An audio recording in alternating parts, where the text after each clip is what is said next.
Muy buen día, sean todos ustedes bienvenidos a un programa más de Maestros Michoacanos del Arte y la Cultura. Mi nombre es Giovanna Alcázar, sean ustedes bienvenidos. El día de hoy tenemos como invitado especial al maestro Juan Alzate. Maestro Juan, un privilegio, muchísimas gracias por abrirnos las puertas de su casa tan hermosísima. Sea usted bienvenido. Muchísimas gracias y gracias a ustedes. Muy bien, maestro Juan Alzate. La primera pregunta es acerca de su infancia. ¿Alguna anécdota que nos quiera platicar sobre ello? ¿En dónde nació Juan Alzate?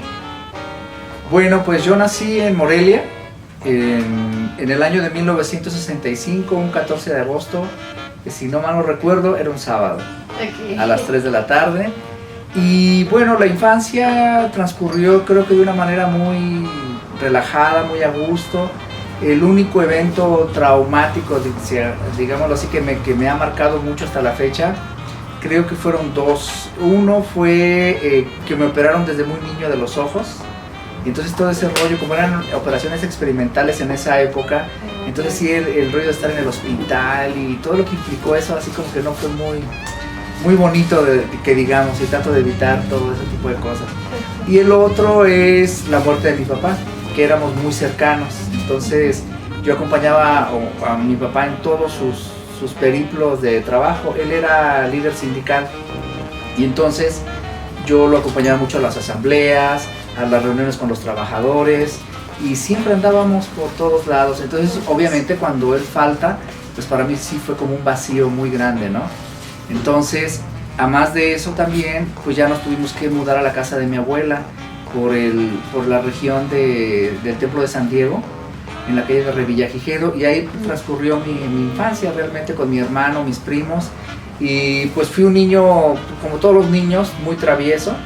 Salía a jugar todas las tardes fútbol, lo que fuera, a toda esa zona de la calzada, el bosque, el Caballito, y estuve en el kinder, en el Instituto Juárez, que está también sobre la calzada Fray Antonio San Miguel, y más adelante en la escuela Simón Bolívar, que justamente me quedaba atrás de la casa. Entonces, mi casa estaba atrás de la escuela, y entonces era muy curioso porque a veces llegaba tarde, a veces se tenía que dar la vuelta. Pasa. Sí, pero bueno, y bueno, del resto pues todo muy bien. Afortunadamente la escuela todo siempre fue muy bien, y a los 8 años se me apareció el jazz. Entonces para mí fue algo fundamental. La música siempre estuvo presente en casa porque un tío mío y un primo mío tenían un grupo primero era de rock y luego se hizo como versátil. Entonces pues en la casa ensayaban y pues yo siempre vi desde mi infancia entrar y salir muchos músicos. Obviamente lo primero que me llamó la atención fue la batería. Y entonces yo empecé a tocar la batería por mi cuenta y llegué incluso a tocar como baterista casi profesional cuando me fui a vivir después a Venezuela, porque en un lugar donde yo tocaba allá, el baterista siempre llegaba tarde al primer set, entonces yo dejaba el saxofón y me ponía a hacer la batería, y para mí fue muy padre también. Siempre alternar a otros instrumentos ha sido bueno.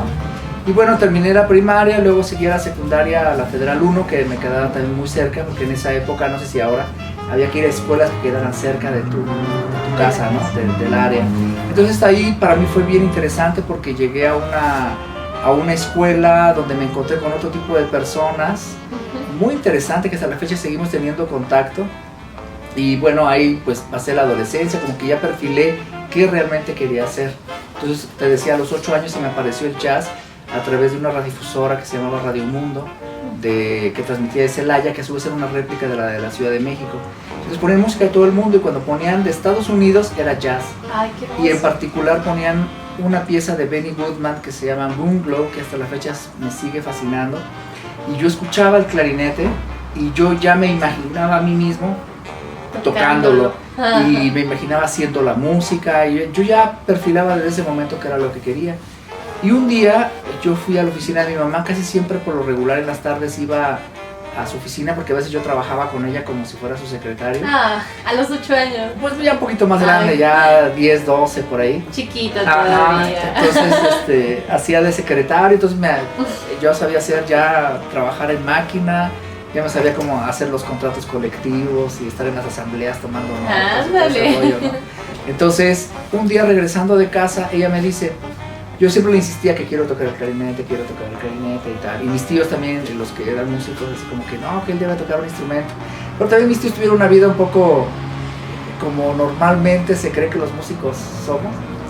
Pero sí somos y no somos. Y hay ese balance. Sí. Entonces, pues mi mamá así como que tenía mucho miedo de que yo me convirtiera en alguien parecido a mi tío. Que no lo digo en mala onda, pues, sino la vida que llevaba mi tío. Claro. Y entonces, mi mamá siempre como dando, sí, un día. Pero un día...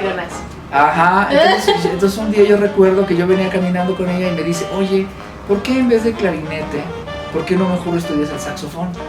Y yo me quedé, ¿saxofón? ¿Qué es eso? Y, pues sí sabía que era, pero yo lo veía como un instrumento raro, un tubo extraño con muchas llaves y dije, ¿qué es eso? A mí por lo menos el clarinete se me hacía más elegante, así como de madera y muy bonito, ¿no? Pero un saxofón, entonces yo dije, bueno, así como que no me había muy convencido. Y al otro día o a los pocos días me regaló un disco de Dave Brubeck que se llama Time Out, que fue grabado en el 59. Y ahí viene una pieza que es en el mundo del jazz es así súper conocida, se llama Take 5 o Toma 5. Entonces yo cuando lo puse en la casa, desde la primera pieza hasta la última me encantó el disco, me gustó muchísimo, pero sobre todo me gustó el sonido del saxofonista, Paul Desmond. Y entonces desde ese momento dije, sí quiero saxofón, definitivamente. Qué bonito, perdón que te interrumpa, que tu mami también sea la que te haya alentado a ese mundo. Lo traías por parte de tus tíos, parte familiar, pero tu mamá te apoyó en ese sentido, qué lindo, ¿no? Pues la verdad que sí, siempre ella fue una mujer muy visionaria. Y con el paso de los tiempos cada vez valoro más lo que ella hizo y lo que ella hacía y lo que ella de alguna u otra manera pues hizo en su vida, ¿no? Entonces sí fue muy, muy interesante, aunque yo no seguí el rollo de la política ni de la cuestión sindical y demás, pero sí me asumo como una persona interesada en esos rubros, ¿no? Entonces pues ya me trajo el saxofón y más bien me sugirió el saxofón y al poco tiempo ella en aquel entonces era regidora en el ayuntamiento, hicieron un viaje oficial a Estados Unidos y antes de irse me dice, inscríbete en Bellas Artes, en música, pero inscríbete en saxofón. Entonces, bueno, me inscribí y ella de regreso me trajo un saxofón. Entonces recuerdo que llegó muy temprano a la casa y me dice, te traje tu... Entonces, yo me levanté muy contento a ver qué me había traído y vio mi cara de decepción porque me trajo un saxofón diferente al que yo quería. Sí, un saxofón un poco más grande. Entonces cuando yo lo veo, yo creo que ella observó que ella estaba haciendo y me dice, mira, yo entré a una tienda de música y eso fue lo único que vi que se parecía al saxofón, porque no hay de otra. Pero ese es uno de los errores más felices de la vida, porque ahora ese saxofón que es el saxofón tenor es mi voz, es mi sonido, es lo que yo soy. Y claro, ahora también tengo el alto, que es con el que sonaba Paul Desmond. Y me encanta, pero cuando toco el tenor es como realmente me encuentro y me identifico. Entonces sí, fue algo muy padre y así transcurrió mi infancia entre travesuras y romper un montón de lentes, peleándome con los compañeros, jugando mucho fútbol y sobre todo yo leía muchísimo. Eso también fue otro de los factores importantes de esa época. Entonces fue una infancia muy padre. Qué hermoso. Muy bien, maestro Juan Alzate. Qué bonitas experiencias, de verdad. Qué bonito. Cuando mencionó lo de su mamá y del saxofón, la piel se me puso chinita. Fíjate. Y hasta a Travi le gustó todo esto. Ya vino con nosotros la pequeña mascota. Pues muy bien, maestro Juan Alzate. Pasemos a la siguiente pregunta. Acerca de su adolescencia. Es un cambio muy radical, sabemos, de la infancia a la adolescencia. Se vive un poco drástico. ¿Cómo usted vivió el cambio? Bueno, pues yo suelo decir de manera entre broma y en serio que la adolescencia en realidad lo que pasa es la aborrecencia, ¿no? Sí. Entonces, pues sí fue un cambio brutal, obviamente, en todo sentido, pero como yo ya venía con una idea clara de lo que quería hacer, yo nunca tuve esos conflictos de qué voy a hacer, a qué me voy a dedicar, porque yo ya venía como perfilado. En el tercer año de secundaria fue cuando me inscribí en Bellas Artes finalmente. Y yo entré a Bellas Artes con la clarísima intención de ser jazzista. Pero también me quedó muy claro que antes de ser jazzista o ser rockero o ser otra cosa, primero tenía que ser músico.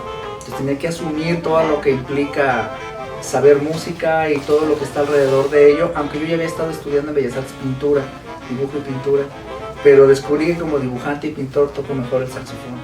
Entonces mejor me perfilé a ello, ¿no? Entonces, pues eso para mí fue una transición muy interesante, pero cuando yo paso a la preparatoria, ahí es donde vino el cambio, de verdad.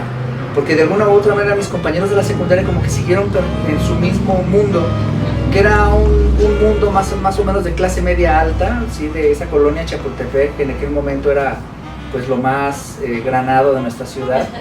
Y entonces yo más bien estaba del otro lado, más popular, ¿no? Pero a lo que voy es que mis compañeros sí siguieron en colegios privados, todo eso, yo no. Estaba mediado por eso, ajá, ¿no? Wow. Y en cambio yo me voy a la prepa 4, que en aquel momento era una prepa muy radical, totalmente de izquierda, que fue un proyecto que hizo la Universidad de Michoacán en esa época, donde esa preparatoria en particular tenía todo el proyecto académico basado en el marxismo.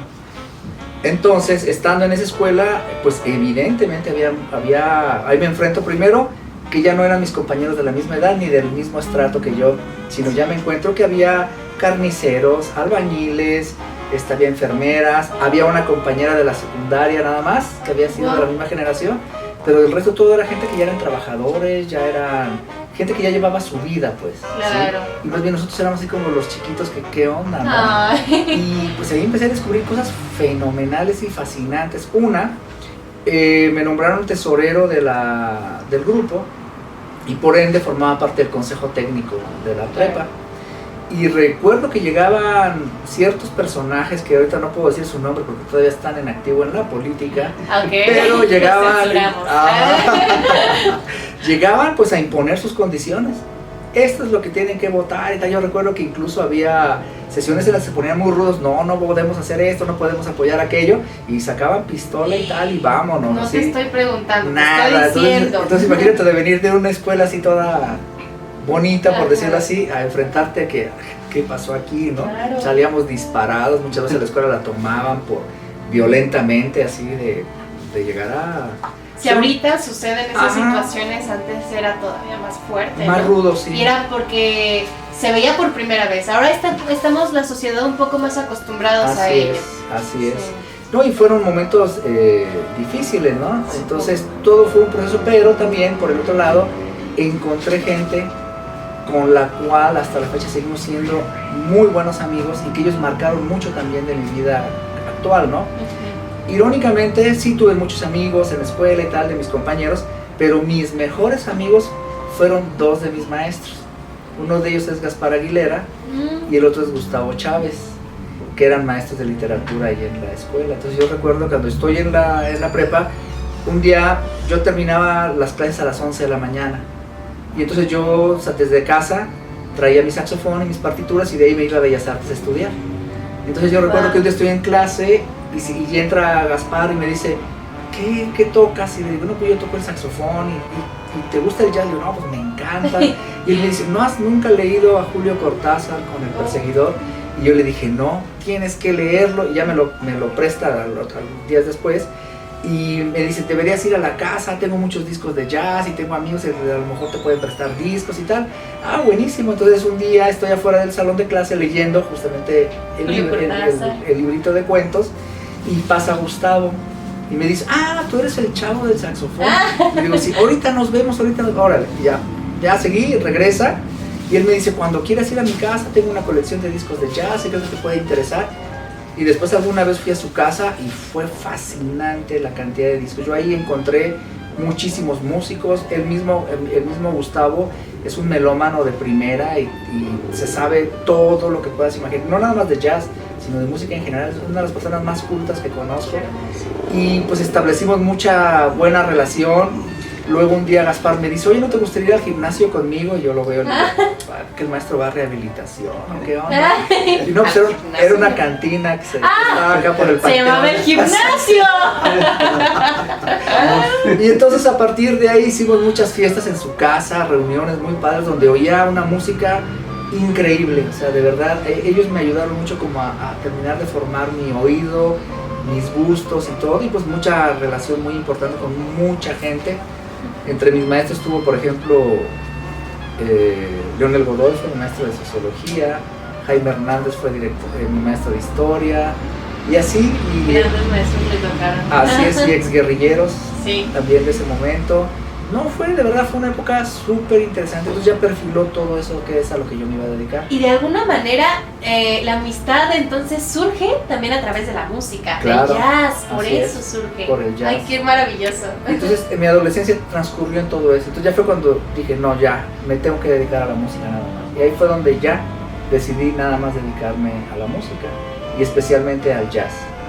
Entonces ya a los 17 años, ya casi al final de la adolescencia, yo entré a trabajar con la banda del estado, la que toca en los desfiles y eso, que fue una experiencia entre agridulce, porque no era lo que yo realmente quería, pero era una forma de empezar a ganar dinero y a través de lo que yo quería, que es la música. Entonces, bueno, eso me sirvió de experiencia.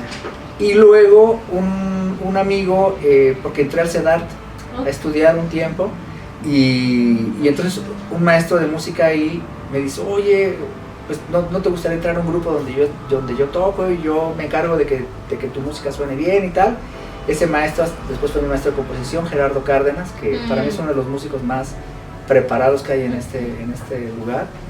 Y bueno, increíble, entonces entro a ese grupo, entonces ya empecé a tocar en fiestas, ya con una responsabilidad de tocar, etc. Y para más adelante, Gaspar lo hicieron secretario de Difusión Cultural de la Universidad Michoacana. Y Gaspar me llama y me dice, oye Juan, ¿no te interesaría, no había grupo de jazz en ese momento, ¿no te gustaría formar de nuevo el grupo de jazz de la universidad? Y creamos el quinteto de jazz de la universidad. ¿Fue el primer grupo de jazz de universidad? No, ya había uno, desde los 70, los años 70 ya había el cuarteto de jazz de la universidad, que en ese momento, cuando Gaspar me invita, no sé por qué no estaba funcionando. Hicimos un quinteto con jóvenes, que incluso el pianista de ese momento ahorita es uno de los mejores pianistas de jazz que hay en el país, Miguel Villicaña, que es director musical de Armando Manzanero. Y entonces muchos buenos músicos, estaba Tito Próspero, que falleció hace algunos años, y con ellos hicimos el primer grupo de jazz, así como muy juvenil, ¿no? En ese momento. Y pues yo todavía era un adolescente, estaba muy chico, y a partir de ahí ya digamos que me aventé al ruedo, pero lo más simpático es que el grupo de fiestas me ayudaba a financiar el grupo de jazz. Porque ya desde aquel entonces ya venían las lindas prácticas que todos padecemos de toque hoy o actúe o haga lo que tenga que hacer, y le pagamos 10 años después.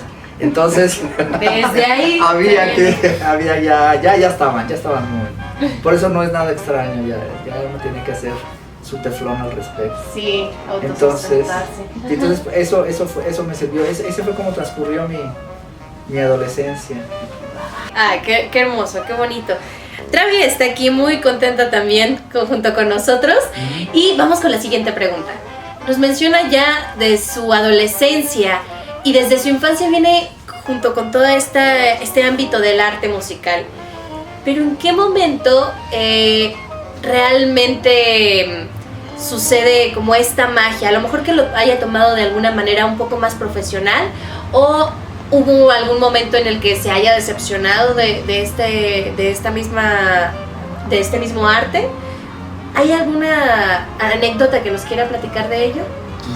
Bueno, hasta el momento y afortunadamente nunca he tenido un momento de decir esto ya no me gusta o quiero parar o esto, nunca, al contrario, ha sido como un motor. No había quien me lo enseñara, no había con quien yo acercarme a tratar de aprenderlo, ¿no? Entonces yo me refugiaba en una biblioteca, la del Instituto Norteamericano de Inglés, que está enfrente de Bellas Artes. En aquel entonces su biblioteca estaba abierta al público. Y primero me inscribí ahí en el Club Filatélico, porque yo coleccionaba estampillas. Ay, qué bien. Y me inscribo en el Club Filatélico y descubro que tiene una colección de discos de jazz maravillosa, que hace poco me enteré que prácticamente la tiraron a la basura y perdieron unos discos impresionantes, pero afortunadamente la mayoría la rescató un chavo que fue mi alumno. Entonces bien. Por ese lado estoy tranquilo, ¿no? Pero ahí empecé a descubrir muchos solistas, muchos discos, muchas cosas impresionantes, y también bibliografía sobre la historia del jazz, sobre la armonía de jazz, todo lo que implicaba eso, ¿no? Entonces también el hecho de estar en un lugar donde no hay como una respuesta real a lo que tú quieres, eso te incentiva a que busques más. Entonces para mí yo no hacía otra cosa que no fuera a través del jazz, y hasta la fecha, ¿no? Entonces siempre fue esa mi vertiente, y esta escuela para mí fue muy importante. Luego aquí había un grupo de jazz que se llamaba Al Gurbal, que era de un pianista que recién supe que no hace mucho falleció, Francisco Alcázar, que eso se llama como Farid Algahazar o algo así. Y ahí tocaba Miguel Villicaña como segundo teclado, y él me dice, oye, se va a hacer un concierto en el Teatro Morelos, que recién estaba inaugurado, y este pianista invitó a su vez a 2 músicos de Estados Unidos, no sé cómo los consiguió. Llegan estos músicos que eran muy jóvenes, y entre ellos viene un saxofonista. Entonces yo le pido clases a este saxofonista, que él era un estudiante en ese momento también, pero obviamente mucho más grande que yo. Entonces él durante todo un fin de semana me dio clases así tremendas, intensivas, y me cambió todo. O sea, me cambió la forma de tocar, la embocadura, me enseñó cómo analizar estructuras en un fin de semana. Me enseñó muchísimas cosas, y yo así súper sorprendido que lo empecé a aplicar. Después él ya se fue, no lo volví a ver más que muchos años después nos encontramos, y luego ese trompetista que había venido con él viene de manera independiente a Morelia otra vez, se quedó aquí un tiempo y trajo a otro saxofonista, que este saxofonista se llama Darrell Winsman. El primero se llamaba Jonathan Burrell, y este Darrell, él sí ya era un músico muy profesional, y entonces él tocaba todos los instrumentos de aliento y increíblemente bien. Entonces por primera vez tuve un maestro así como muy formal dentro de lo que es el jazz, y entonces él fue el primero que me enseñó cómo escuchar, qué aprender escuchando con los demás, como pues ya toda la cuestión relativa al instrumento, a más de la cuestión musical, cómo analizar la armonía, cómo analizar un solo, cómo transcribir, todo lo que ahora los músicos de jazz hacemos de manera cotidiana o común. Claro. Pero en aquel momento yo nada más lo leía y tal, pero no sabía cómo, ¿no? O veía cosas de jazz pero no entendía cuál era el cómo había que trabajarlo, etcétera. Entonces con este músico del cual sí trabajé meses hasta que él se fue. Entonces ya se fue y ahora seguimos en contacto, afortunadamente. Y luego existe vino el famoso internet, el Facebook. Sí. Y luego después ya vino otro saxofonista con ese mismo trompetista, James se llama el trompetista, y entonces con él sí tomé clases, pero más que nada de técnica, mucha técnica. Él era muy enfocado a que todavía hay que tocarlo perfecto, bien, rápido, mucha articulación, etcétera, etcétera. Y digamos que esos fueron mis maestros más importantes, ¿no? Y en jazz, perdón, es un poco raro porque alguna persona, lo hablo por mí, por ejemplo, que no tenga algún conocimiento en jazz específicamente, escucha jazz y lo disfruta, pero es algo como muy gozoso porque dices, es que lo está improvisando, cuando no, todo el trabajo que quizás hay algunas partes improvisadas, no sé la verdad, quizás me podrías instruir un poco más en ello, pero la técnica que traen es de años, ¿no? Por muy talentoso que seas, es algo que se tiene que practicar. Sí, claro. Siempre dicen, por ejemplo, cuando yo era chico, yo preguntaba a algún maestro, ¿cómo hago para improvisar? Ay, lo que te sale del corazón, lo que te sale del alma. Sí, pero ¿cómo? Sí, ¿no? Entonces, más bien, esa es como la Z. Okay. Pero cómo llegar al A, B, C, D, tal. Sí, claro. Ese es el camino que a veces no lo dicen a uno. Entonces, más bien, es primero tener la suficiente técnica como para que tu discurso lo puedas decir de la manera más coherente. Dos, conocer los elementos de lo que vas a hablar, por hablar del lenguaje, porque también es un vocabulario. Entonces, cómo lo que yo estoy diciendo o sonando suena a jazz. ¿Qué momento debe sonar? Y en el jazz, como también en la lengua, existen muchos patrones.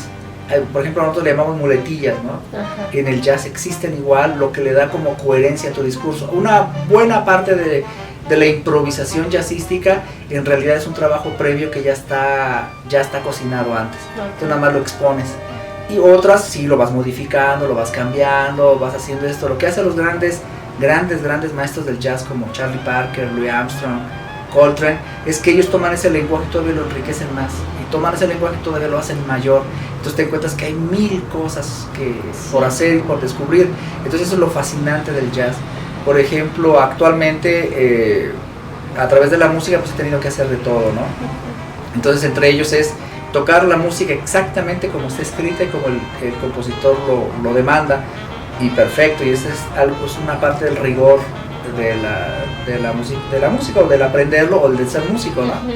Me ha tocado, valga la redundancia, me ha tocado tocar con sinfónicas, pues donde tienes que tocar todo muy puntual y todo tal cual, o estrenar obras de compositores que sí te exigen que todo tiene que ser tal como él lo exige, ¿no?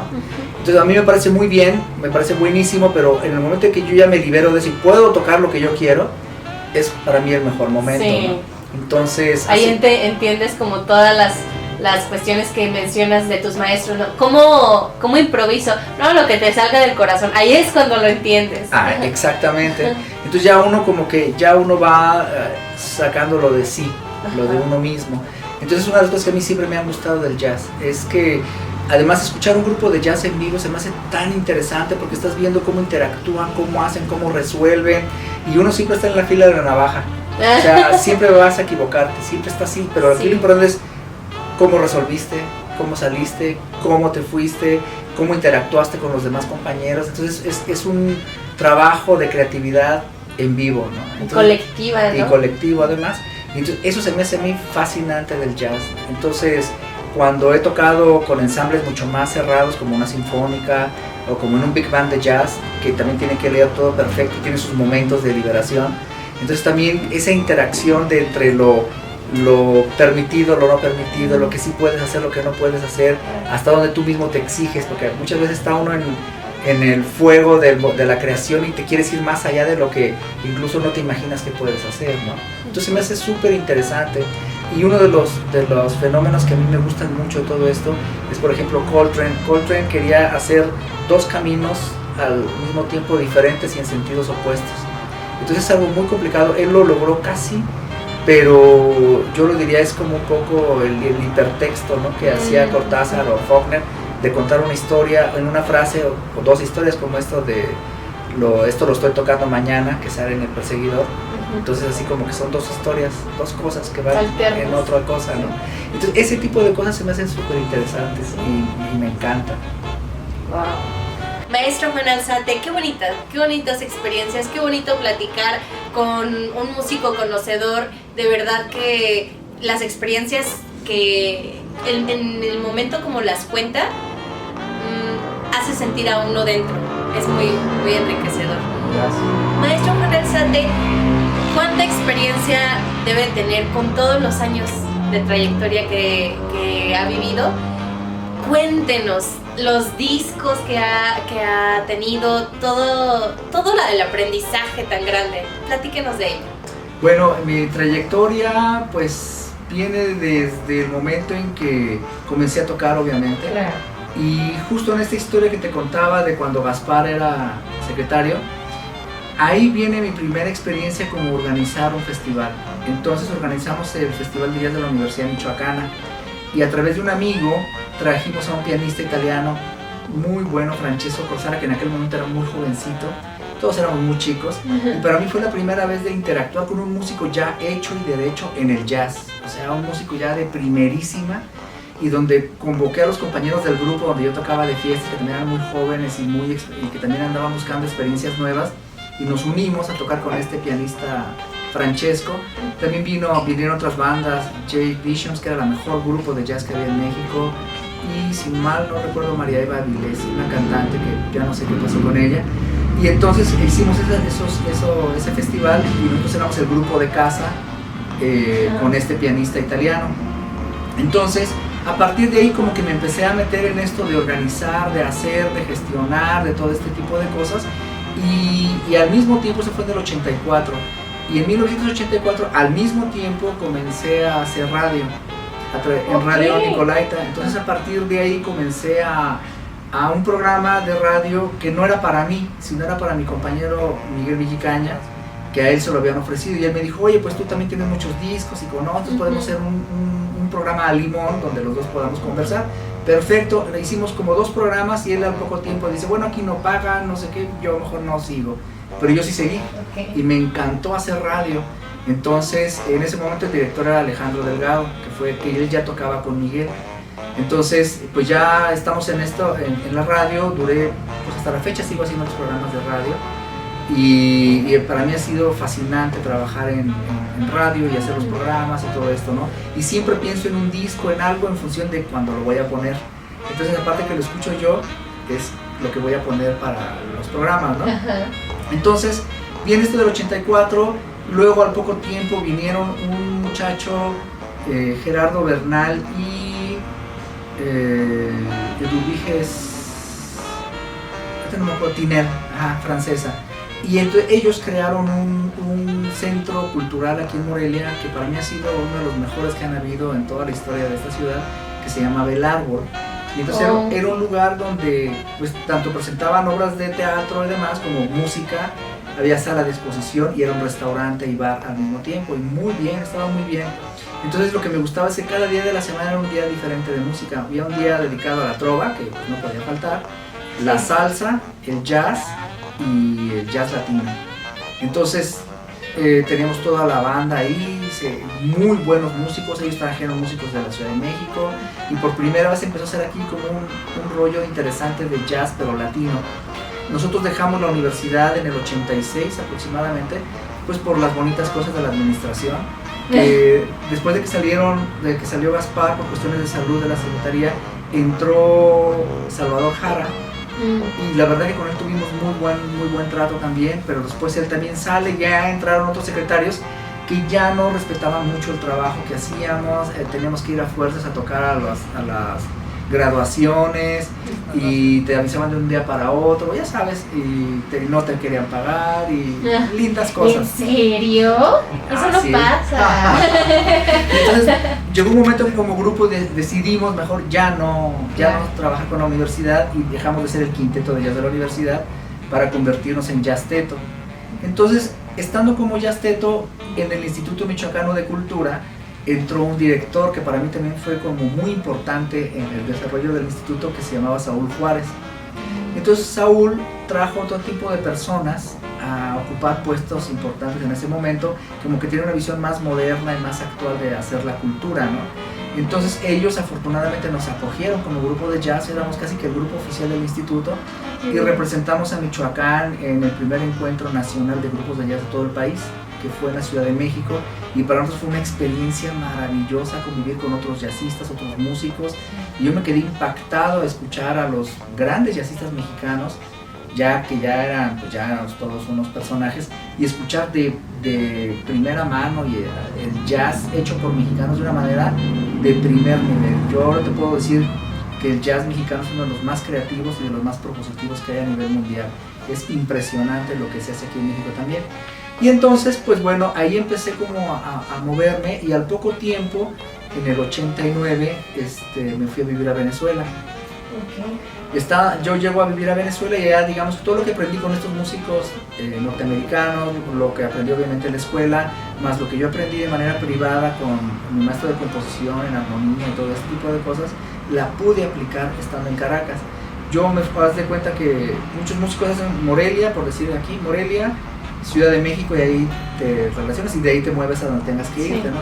Yo me fui de Morelia a Caracas, o sea, fue así como un salto. Directo. Porque Caracas es una gran ciudad y una de las capitales más importantes del Caribe, y a mí me sorprendió muchísimo el nivel musical tan alto que había en este lugar. Y afortunadamente me inserté bien en el mundo laboral de la música, y ahí hice de todo. Yo era músico freelance, tocaba en jingles, en películas, en telenovelas, hice varios discos de salsa, que es lo que más se toca allá, merengue, obviamente proyectos de jazz, muchos, y a través de mi vida profesional como músico allá, pues a mí me ayudó muchísimo, no nada más en la cuestión musical, sino también en mi vida personal. Entonces vivir en otro país, otro rollo, que aunque sea el mismo idioma, finalmente es otra cosa, otras costumbres, otras circunstancias. Cultura totalmente distinta. Y también eso me sirvió mucho porque viajé mucho por todo Sudamérica y el Caribe tocando en proyectos de diferentes artistas, pero más que nada era músico de freelance de salsa, esa era mi onda, ¿no? Pero siempre tocando jazz. Entonces grabé un disco donde está invitado en un track Willy Colón. Toqué en un festival de salsa con Celia Cruz, Ismael Miranda, todos los grandes salseros de la historia, y para mí fue una experiencia maravillosa, además de que tocaba en un bar que es así como el templo del jazz en Venezuela, que se llama Juan Sebastián Bar, Y ahí contrataban a gente como Paquito de Rivera, Ted Curson, o sea, super jazzistas, a que estuvieran tocando una semana y nosotros éramos quienes abríamos para ellos. Entonces muchas veces pues alternabas con super jazzistas. Entonces a partir de ahí, y además yo ya participaba en festivales de jazz en Aruba, en Caracas, en Bogotá, en diferentes lugares, que me hicieron tener mucha relación con muchos músicos de primer nivel y de primer mundo en el jazz y en la música en general. Conocí grandes arreglistas, todo este rollo, y estando también en Venezuela, en Caracas, formé parte del cuerpo académico de una escuela que se llamaba Ars Nova, que todavía existe creo, y que esa escuela se especializaba en enseñar jazz, ya de manera académica, ya formal, ya muy bien. Entonces, pues eso también para mí fue una buena experiencia, ¿no? Entonces, para mí fue como el momento de absorción de todo. Ahí diste clases. Ajá, y para mí mi vida y toda esa experiencia fue como la universidad. Fue realmente donde yo aprendí en la calle a hacer muchísimas cosas que de otra manera no hubiese hecho. Entonces ahí por primera vez toqué rock, sección de metal con una banda de rock. Conocí bandas de rock brasileñas que son impresionantes, muchos los argentinos también, cosas muy buenas. Luego también tocaba una banda de reggae y con esta banda también alternábamos con bandas de Jamaica, de muchos lugares. Y obviamente salsa, merengue, tocaba en orquestas de baile, pero orquestas, no grupos, sino orquestas. Y música italiana, española, de todo tocábamos. Y para mí fue brutalmente padre, además conocer todo ese mundo. Y créeme que es una de las cosas que yo más extraño del Caribe, es ese ambiente festivo, sol, toda esa onda, ¿no? Entonces, posteriormente ya bueno, me quedé ahí, yo no tenía la intención de regresar acá. Yo definitivamente yo quería quedarme allá, pero un día vine de vacaciones, que fue la única vez que vine aquí, y me invitan a tocar en el Teatro Campo, y fue una experiencia un poco extraña para mí, y sentirme como, ¿qué está pasando acá? ¿No?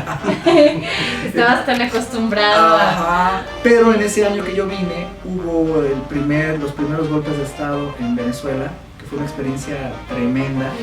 El primer golpe de Estado que hizo Chávez me agarró en un ensayo, fue una cosa tremenda. Ay, caray. Y luego, eso fue en febrero, y luego en noviembre vino un segundo golpe de Estado. Ya para ese momento Chávez estaba preso, entonces más bien sus seguidores que hicieron otro golpe de Estado. Y me acuerdo que en Caracas, los aviones, yo vivía a mí me tocaron dos cosas. El primer golpe de Estado me tocó cerca del Palacio Miraflores, que es como el Palacio Nacional de Venezuela, y yo vivía a unas cuadras, entonces me tocó ir la balacera, todo el rollo, los toques de queda. Luego el segundo intento de golpe era en una base aérea que está dentro de la ciudad, creo que ya no está ahora, pero en ese momento había una base aérea militar dentro de la ciudad, y yo vivía también a unas cuadras, entonces me tocaba ver los bombardeos, todo. Te tocó, ay Dios. Entonces fue una experiencia súper interesante, y en aquel momento el Partido Comunista Venezolano estaba proscrito, era ilegal. Sin embargo, yo tenía mucho contacto con gente del Partido Comunista y iba a su edificio y tal, y porque tenía conocidos ahí y ayudaba pues a formación de periódico y todo el rollo. Entonces, ya tenías conocimiento por tu mãe, pues de sí, secretario. Así. Y entonces yo recuerdo que llamabas a ese lugar y obviamente no te contestaban Partido Comunista, sino decían Edificio Cantaclaro. Porque así se llamaba el edificio. Allá los edificios no tienen números sino nombres. Entonces es bien interesante todo eso. Entonces bueno, ya pasé eso. Y esa misma circunstancia yo vine para acá, vengo de vacaciones y me regreso a Caracas, y resulta que todo lo que yo tenía armado para el año, de giras, de grabaciones, todo se cayó por el segundo golpe de Estado, que entonces ya la oligarquía de allá sacó el dinero, no había dinero, se paró todo, vino una crisis fenomenal, y entonces de repente yo me quedé hasta sin casa, yo ya no tenía dónde vivir y nada. Entonces fue un momento de evaluación. Entonces dije, ¿qué hago acá? Ya no tengo ningún motivo real para estar aquí, o sea, la música no hay, dónde vivir no hay, dónde ganar dinero no hay. Y entonces pues ya platicando con mi familia, que me dijeron, pues regrésate aquí, ¿qué estás sufriendo, no? ¿Qué haces, señor? Entonces me vine más a fuerzas que de ganas, más obligado por las circunstancias. Regreso aquí a Morelia, lo recuerdo muy bien, fue el 4 de octubre del 93. Llego aquí a Morelia y para mí, bueno, Venezuela y Caracas es una ciudad muy padre, muy grande, pero tiene todos los problemas de una gran ciudad y también de un país con pobreza. Entonces mucha violencia, mucha delincuencia, ahora escuchamos muchas cosas terribles, pero ya existían, no es nada más de ahora, ¿no?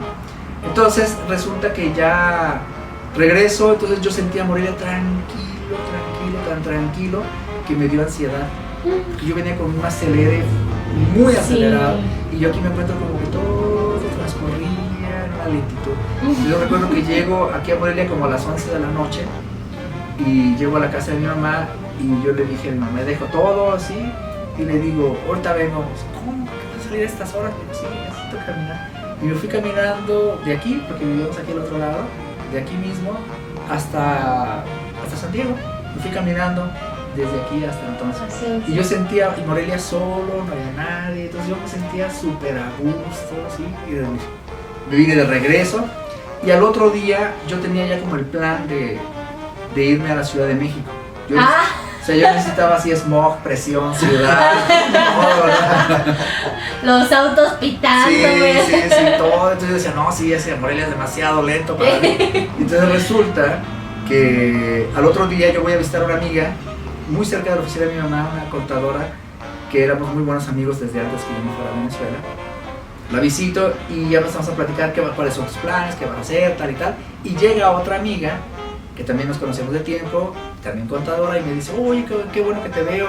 Y me dice, fíjate que estoy haciendo una auditoría en el conservatorio, y resulta que están contratando maestros, ¿por qué no vas? A lo mejor te pueden contratar. Y yo dije, todavía sigue siendo Gerardo, que había sido mi maestro de composición, el director. Y me dice, sí, ahí está Gerardo, de hecho lo acabo de dejar ahorita, ¿por qué no vas? Y yo, pues sí, pero yo no iba con la intención de buscar trabajo, sino más bien de saludarlo. Claro. Entonces llego a la oficina del conservatorio y pido hablar con él, y la secretaria me pregunta, ¿de parte de quién? Y yo le digo, de Juan Alzate. Entonces ya pasa ella y escucho que le dice, maestro, lo busca Antonio Alzate. Y él dice, ¿cómo? ¿No será Juan? Y dice, sí, perdón, Juan Escutia. Y entonces yo me acerco y le digo, oye, está bien que esté dado a la calle, pero tampoco está para hacerlo tan patente, ¿no? Hasta la fecha me llevo muy bien con ellos. Entonces, pues ya paso y le digo a Gerardo, oye, pues nada más te vengo a avisar que ya me voy a quedar aquí, que pues si algún día quieres que toquemos, porque él es también muy buen músico de jazz, ¿no? Entonces podemos tocar y hacer cosas, lo que tú quieras. Y él me dice, oye, ¿de verdad te vas a quedar aquí? Y le digo, sí, me voy a quedar aquí. Me dice, ¿no te gustaría dar clases aquí? Y yo me quedé, ¿se puede? O sea, ¿si hay chance? Claro que sí, es más, tengo 4 alumnos que no tienen maestro de saxofón, y yo ya había contratado un maestro de clarinete para que les diera clases de saxofón, pero si tú te quedas, pues inmediatamente. Y me dices, más, ¿podrías empezar hoy? Yo, claro que sí. Y entonces, pues ya me dijo qué documentos traer, tal, etcétera. Y a partir de ahí me quedé aquí. Entonces en realidad me quedé en Morelia por el conservatorio, por el trabajo del conservatorio. Entonces fue pues, de 24 horas de que había llegado, ya tenía trabajo aquí. Y entonces pues ya estuve ahí en el conservatorio durante 26 años en realidad. Hice muchas cosas muy interesantes. Fue también exponerme a eso de la experiencia de la enseñanza, de cómo asentar tus cosas, cómo poner en orden, hacer muchas cosas. Fue para mí también otra de las mejores experiencias que he tenido, ¿no? Y a partir de ahí también pude hacer muchas cosas que me hicieron, por ejemplo, tener ya un preludio de lo que ahora es el Jazztival. Entonces en aquel entonces empecé a acceder a las becas, que era algo novedoso también para mí. Entonces recuerdo que en el 94 hubo las primeras becas que se hicieron aquí en el estado del FOESCAM. Entonces yo apliqué para hacer un disco y salí de último, o sea, afortunadamente lo aprobaron. Con eso hice mi primer disco en el 95, y a partir de ahí pues ya vino una serie de apoyos que empecé a solicitar, y entre ellos uno al Fideicomiso México-Estados Unidos para la Cultura. Entonces en el 95 a mí me dieron una beca para ir a estudiar a Estados Unidos, con la intención de tener después intercambios. Y en esos intercambios conocí maestros muy importantes, que después pedí una beca a este fideicomiso para hacer un taller de jazz en el conservatorio, que fue uno de los primeros talleres de jazz en México exclusivos para esto. Entonces yo traje ya maestros muy importantes, entonces ya empezamos a juntar a la comunidad jazzística nacional, y después traje maestros ya de super primer nivel, que ahorita son de los mejores jazzistas, y entonces ya empecé a meterme en todo este ajo de organizar, de hacer y demás.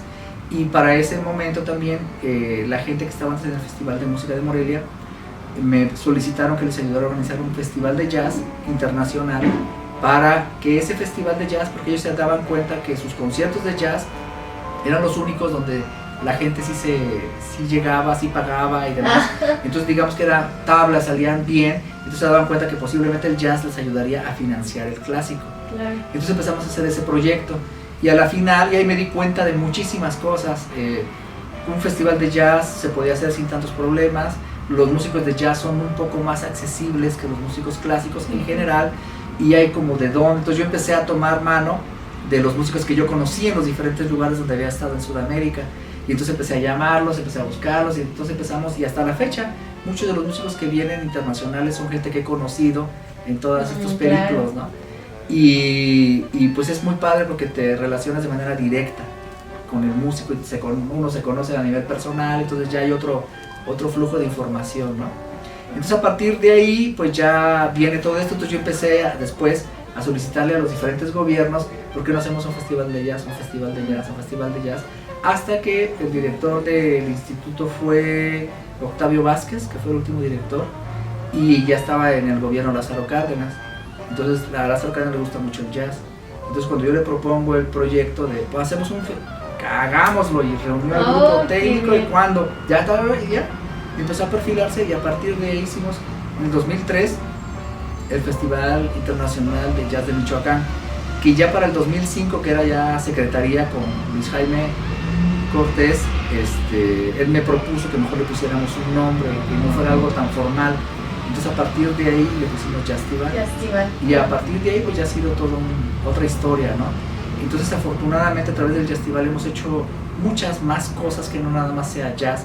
Hemos involucrado otro tipo de disciplinas, traer otro tipo de artistas, darle un enfoque diferente a la música, y para nosotros consideramos en aquel momento que fue importante el hecho de que se abriera un festival que no fuera dentro de la vertiente tradicional, o sea, de apoyar lo tradicional o apoyar la música clásica, sino que hubiera algo en medio, que no fuera ni uno ni otro.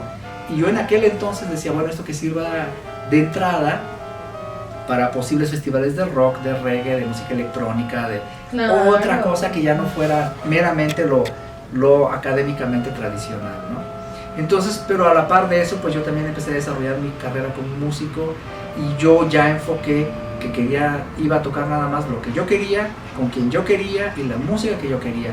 Ya no estar sujeto a que si estoy con un cantante que tengo que calarme sus caprichos, o su música que a veces no me gusta nada, pero tengo que hacerlo, y dejar eso. Entonces, claro, eso significó pues el hecho de que ganas muy poco, que no tienes dinero, que no sabes qué onda, ¿no? Pero valió la pena el sacrificio. Y entonces pues ya empecé a grabar más discos, ya con un enfoque mucho más personal, y cada disco que he hecho es un disco muy diferente entre sí, y esto a su vez me ha ayudado mucho a tener otra proyección fuera de Michoacán y del país, que creo que ha sido importante. Y a través de lo académico también pues posicioné el saxofón, que siempre era considerado como un instrumento menor, y que era un instrumento muy popular, y que como dicen entre los músicos, un instrumento más del charape. Entonces no como en serio. Entonces a su vez, sin querer queriendo, empecé a darle un sentido académico al saxofón, desde hacer un programa y una licenciatura hasta mostrar, por ejemplo, la sinfónica nunca había tocado con solistas de saxofón, por decir. Entonces fui el primero que ya presentó un concierto formal de saxofón y orquesta, que presenté ante el público aquí y en la Ciudad de México y en otros lugares, pues ya programa específico de saxofón académico, contemporáneo. Entonces afortunadamente también eso ha sido no nada más en la cuestión del jazz, que es donde soy más conocido y donde más me he enfocado, pero también por el lado académico. Entonces he presentado obras que son, digamos, del repertorio que hay que conocer, ¿no? Entonces, de hecho, hace unos días también con la Escuela de Querétaro hicimos un concierto en ese tenor, ¿no? Entonces a través de todo esto he llevado esa vida y ese mundo, tanto lo académico, lo formal, como lo jazzístico y la organización, ¿no? La cuestión de gestión, que ahora pues ya mi esposa Mónica Reina, pues con ella ya ha sido un baluarte muy importante para continuar con esto, ¿no? Y un apoyo fundamental para que nosotros entonces yo ya pueda estar tanto dando clases, llevar mi proyecto adelante, y seguir con el Jaztival, que ahora lo hemos tratado de extender al interior del estado también, incluso fuera del estado, hemos hecho extensiones en el Senado de la República, que es por primera vez que un festival de jazz se hace en el Senado de la República, y en la Universidad de Querétaro, que es donde estoy dando clases ahora. ¡Wow! ¡Qué maravilla! Entonces, pues ahí va. Entonces, es así a grandes rasgos lo que he hecho, ¿no? ¡Qué grande! He hecho 10 discos míos, pero he participado en proyectos de grupos como la Banda Elástica, que hicimos varios, que creo que fue una experiencia también maravillosa. Y el primer disco donde yo aparezco es un disco de salsa que se llamaba Saboriongo. Entonces pues ha sido muy padre. También he actuado en telenovelas. ¡Ándale! Pero en Venezuela. Todo. Sí. Entonces pues uno tiene que entrarle a todo. Artista multifacético, qué bárbaro. Entonces así poco a poco ha sido eso, digamos que es a grandes rasgos lo que he hecho. Muy bien, maestro Juan Alzate, qué bonitas experiencias, de verdad. Ok, la siguiente pregunta es acerca de sus proyectos. Sabemos que la pandemia pues nos tiene como un poco estabilizados en ese sentido, pero siempre lo he dicho, un artista nunca deja de crear, así esté encerrado en uno por uno, en un cuadrito de uno por uno, su mente está revolucionando cada vez más. Y el caso también supongo que es el suyo. Entonces, ¿cuáles son los proyectos que vienen en puerta? Bueno, hay varios. En noviembre de este año vamos a hacer la extensión del Jazztival Morelia junto con el ayuntamiento. Entonces eso ya lo estamos perfilando, va a ser como hicimos este año que fue virtual. Sí. Entonces ya tenemos algunos videos de algunos artistas internacionales de Cuba, este pianista italiano con el que toqué cuando era adolescente. Wow. Ahora hicimos un proyecto de video donde nos vamos a unir a tocar. ¡Ay, qué padre! Creo que va a estar muy bonito. Un buen amigo argentino, Jorge Retamosa. Y pues eso es lo que en cuanto al festival, ¿no? Y luego, en cuanto a mi proyecto personal como músico, quiero sacar un disco donde toco justamente saxofón clásico, donde ya no es tanto lo jazzístico, aunque sí es de jazz, es un concertino para saxofón y orquesta que es jazzístico, otra pieza para saxo soprano, unas cosas para piano y saxofón y unas cosas de saxofón solo. Entonces estoy justo cocinando ese proyecto que yo espero ya poderlo echar a andar dentro de poco, ¿no? Continuar obviamente con los programas de radio. Y desde que empezó este semestre en agosto del 2020, en el semestre escolar, también comencé a dar clases ya en la Universidad de Guanajuato.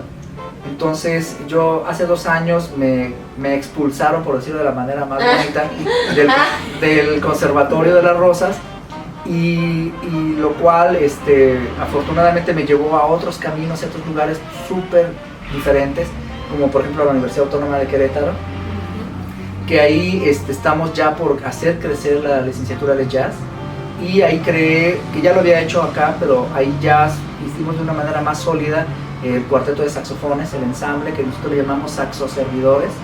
Y también pues consolidar el primer encuentro, bueno ya hicimos el primero, ahora queremos que continúe, el encuentro internacional de saxofón de jazz, que ya hemos traído gente muy importante y también hacemos concursos para apoyar a los jóvenes, que también lo hacemos a través del Jazztival, hacemos unos concursos para jóvenes de todo el país que tengan ensambles de jazz, entonces los apoyamos con un poco de dinero, darles su grabación y hacerles que den un concierto en forma, porque consideramos que el apoyo a los nuevos talentos, a las nuevas generaciones es fundamental para que continúe todo esto y que además nos ayude a que como sociedad pues vayamos apoyando los nuevos valores que realmente van a continuar con esto, ¿no? Entonces es fundamental para nosotros hacerlo de esa manera, entonces queremos seguir con ello, ¿no? Qué maravilloso que en algún momento la música se vea como un lenguaje más como todos, que debería de ser. Así es, y pues yo siempre he dicho que el jazz, en particular el jazz, pues es universal. Sí, claro. He tenido la gran fortuna de ir por muchos países y el lenguaje común es el jazz, la música. Sí. Eso no, a lo mejor no hablo el idioma de los músicos, pero sí hablamos el que tenemos que tocar y eso es maravilloso. Hace un año casi estuve en Shanghái presentando una marca de instrumentos muy buena allá y fue una experiencia fenomenal, pues ver otras culturas, sí, otros fenómenos, pero también llevar la tuya y mostrar lo que tú haces y que podamos estar a la par de las circunstancias, ¿no? Y entonces dentro del periplo pues de esto es consolidar todo esto, tener una presencia más sólida en fuera del país principalmente. Voy a participar ahora en octubre de manera virtual en un festival internacional de instrumentos de aliento que se va a hacer en Nueva York, donde pues creo que voy a ser de los pocos mexicanos que van a estar en este festival.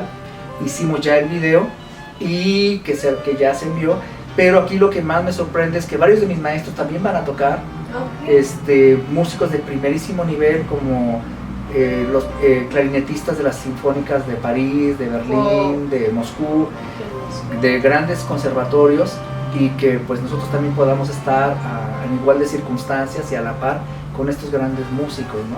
Entonces poco a poco es ir consolidando eso, seguir la cuestión académica y pues como te digo el disco, y también tengo muchas ganas de hacer un disco de saxofón solo en una iglesia.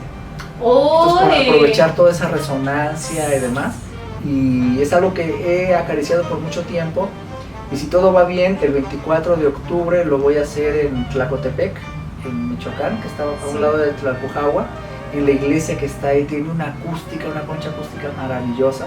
Entonces ahí voy a dar un concierto y quiero aprovechar para ver si lo puedo grabar y pues lograr eso, ¿no? Pero para mí va a ser algo que es un reto y que a la vez me va a exigir más, y pues que de eso se trata también, salir de la zona de confort para hacer algo diferente. Entonces, ¿qué más va a seguir? No lo sé. El camino mismo lo va a ir determinando, pero por lo pronto es eso. Obviamente seguir en los programas de radio y pues seguir envenenando el ambiente con el jazz. Así que eso va a ser. Muy bien, maestro Juan Alzate, casi por terminar la entrevista del día de hoy, que es una entrevista preciosísima, yo la he disfrutado maravillosamente. La pregunta, del millón, en estos momentos de pandemia, justamente, ¿cómo ha vivido usted la pandemia? Bueno, la viví de una manera, pues como todos, primero con la sorpresa, segundo la incredulidad, y luego pues eso de estar encerrados es así como que muy interesante porque te hace revalorar tu entorno inmediato, ¿no? Pero justo unos meses antes de que se declarara la pandemia a nivel mundial, justamente estaba yo en China. Entonces a mí sí me surgió mucho este rollo de, pero si en China yo vi que el mundo China, ¿no? El mundo chino es muy ordenado, muy limpio, como que todo lo tienen perfectamente bien determinado y además ultra modernísimo. ¿Cómo pudo haber surgido un virus así? Y ahí viene una serie de conjeturas, ¿no? Bueno, ya lo vivimos ahora acá y justamente no lo he padecido tanto en el sentido de que sigo afortunadamente percibiendo el salario de la universidad, que eso ha sido un gran apoyo. Nos mudamos durante todos estos meses de la pandemia a Tlalpujahua, a un espacio que tiene mi esposa desde hace muchos años ahí, y que está prácticamente en un cerro donde el aire es limpio, donde no hay muchas personas. Es más, en este lugar no hubo tantos contagios, entonces la vida ha sido como más normal. He podido continuar haciendo ejercicio allá y obviamente eso es muy, muy interesante porque no he vivido el estrés de estar en un lugar donde todo está limitado. Yo cuando venimos a Morelia, que pues a todos lados, lugares públicos hay que traer la mascarilla o esto, o que te limitan a ciertas cosas, allá no, allá estamos un poco más libres en ese sentido. Y ha sido muy bueno porque hemos podido reevaluar muchas cosas, hemos replanteado otras tantas, como esto del festival, hacerlo virtual. Llegó un momento en que o lo suspendíamos o qué hacíamos. Entonces afortunadamente encontramos buen eco aquí con las autoridades del estado y entonces lo pudimos hacer de manera virtual. Entonces digamos que en ese sentido no.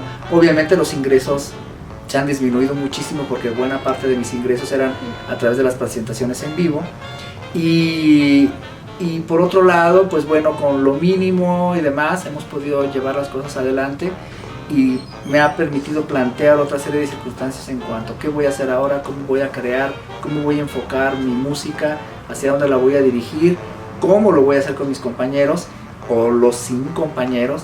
Y entonces toda esta serie de cosas han sido muy interesantes. Creo que la pandemia ha sido una oportunidad buenísima personal de revalorar muchas cosas inmediatos, a mediano y a largo plazo. Entonces creo que ha sido, en términos generales, positivo.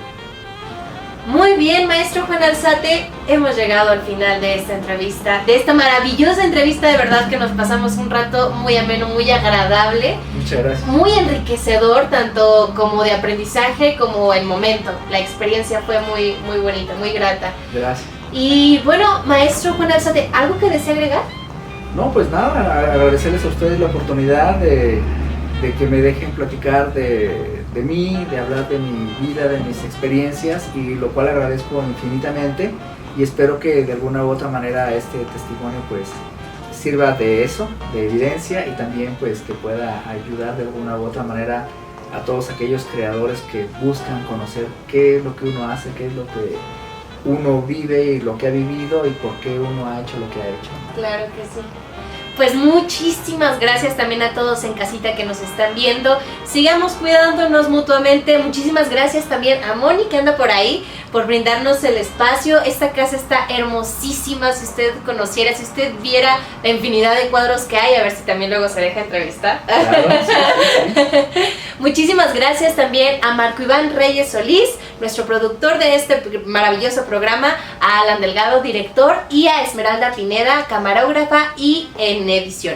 Mi nombre es Giovanna Alcázar, maestro Juan Alzate. Gracias. Gracias a usted. Y Travi. Travi, muchísimas gracias también por acompañarnos. Ella se la pasó fenomenal también. Nos vemos en el siguiente programa. Hasta la próxima.